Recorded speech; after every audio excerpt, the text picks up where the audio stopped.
Welcome back. Eyebrows were raised earlier this year when the so-called Quartet, the UN, the EU, Russia and the US, appointed former British Prime Minister Tony Blair as their Middle Eastern envoy. What could he achieve, it was wondered.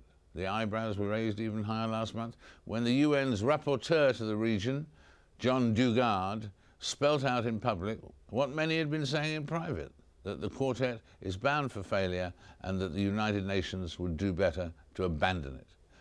Did he really mean it, or was it just a shock tactic aimed at jolting Mr. Blair into yet more action? Well, let's find out, because the man himself is with us. I'm joined by John Dugard right now. Welcome, John. Tell me, Thank you, David. In terms of this, did you really effectively mean that the Quartet is doing more harm than good? I think that the problem concerns the United Nations as a member of the Quartet, because the United Nations is supposed to serve as the ultimate protector of human rights in the region. And unfortunately, the dominant voice in the Quartet is the United States, and it tends to impose its views upon the Quartet, with the result that the human rights dimension is neglected.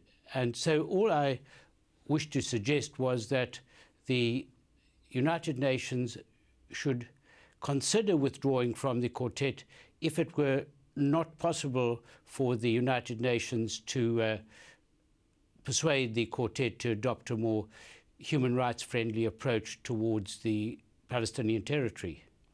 And I mean, in terms of that, in terms of the Palestinian human rights situation, I mean, would you actually recommend that they not just consider doing that, removing themselves from the Quartet, but the UN should remove itself from the Quartet?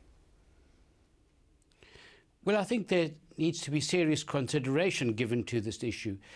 My fear at present is that the decision to remain in the Quartet is taken on the 38th floor of the United Nations without attention being given to the views of members of the United Nations on the ground in the region and other stakeholders. I really think there needs to be a serious debate about the role of the United Nations in the Quartet. And if the conduct of the Quartet continues as it has over the past few years, then I think the United Nations should withdraw from the Quartet. And you're saying that the Quartet is wrong in favoritizing Israel rather than the Palestinians. Is it also wrong in favoritizing Fatah over Hamas? I think this is another mistake on the part of the Quartet. I think that it would be impossible to obtain agreement over a Palestinian state without including Fatah in the discussions, without including Hamas in the discussions. It's not quite clear what support Hamas enjoys in the Palestinian territory, but it does enjoy at least 30 to 40% support of the population. And I think it's very difficult to see how a solution can be found without including Hamas. Thank you so much for being with us, John. Pleasure. Thank you. This week, oil prices have risen to fresh highs, passing $96 a barrel. A combination of the weak dollar, supply concerns in Mexico, and continued tensions in northern Iraq have all contributed. Some analysts believe oil prices will hit $100 a barrel before the end of the year. Taking inflation into account, real prices are approaching the peak of 1980, something that we never wanted to happen. A figure which then heralded, in fact, a worldwide economic slump. So what does the future hold for oil prices? And are we as addicted as ever to this fickle resource? Joining me now to answer those questions, and other questions as well, is economist Liam Halligan of the Sunday Telegraph. What do you think is the main reason for $96 or $92 today? Economics is all about supply and demand, Sir David, of course, and there are factors on both sides. On the demand side, as is now well understood, you've got the surging energy requirements of the emerging giants, China, India, Brazil.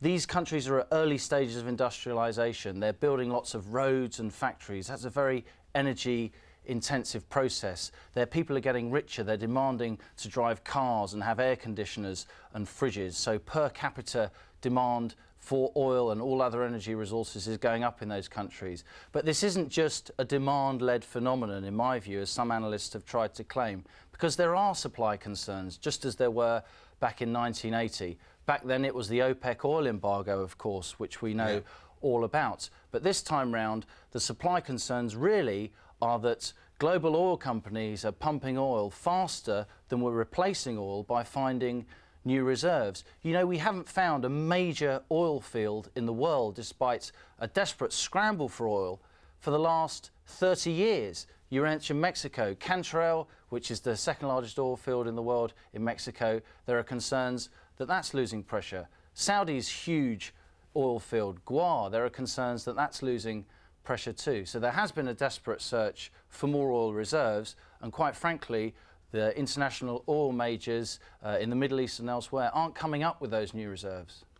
So that there's a lack of new reserves, as you say, 30 years and all of that. And is the threat of war, is that automatically something that rockets up the price of... And what was the price of oil a year ago? The price of oil was a year ago was around $70 a barrel. But only about 3 or 4 years ago, OPEC was defending an oil price of $25 a barrel, and people like me thought that $30 a barrel was really high. That's how much the world has changed. Increasingly, analysts don't feel that oil will ever go back below 60, 70 or even $80 a barrel. Because here we are, Sir David, the world's largest economy, the US, is staring down the barrel of recession. Ordinarily, that would mean the oil price was coming off because, of course, the US is the world's biggest oil importer by far. But such is the surging demand from the emerging economies of the East, and such are the supply concerns now, that the oil price is remaining particularly firm, even though ordinarily, given the state of the world economy, given the fact that the global economy is now slowing quite sharply, you'd expect oil prices to be falling. And how is it then in that case, Liam, that with oil being that important and this price being that high, how are we managing to accommodate ourselves to that? I mean, it almost sounds fatal what you just said, and I mean, and $96 a barrel when it was 70 and when it was less and so on and so forth. How are we surviving it? There are two reasons. For the last 2 or 3 years, when we've had very high oil prices, the world has benefited from what economists call the China premium. Cheap goods from China and other low-cost manufacturers in the East flooded the world, so Western economies' inflation rates basically were held under control, even though oil prices were going high, which would normally increase inflation, because you had these cheap goods from China and elsewhere. Increasingly, though, and the Bank of England's now talking about this obsessively, that China premium is ebbing away. China is no longer a net deflationary force on the global economy. Because of its rampant surging energy demands, it's becoming a net inflationary force. Liam, thank you very much. We look forward to welcoming you back for more news. Thank you for having me. Check your predictions. We'll do it all. Thank you very much to Liam there. Coming up after the news, another sex symbol, supermodel Sophie Dahl. That's in a few moments.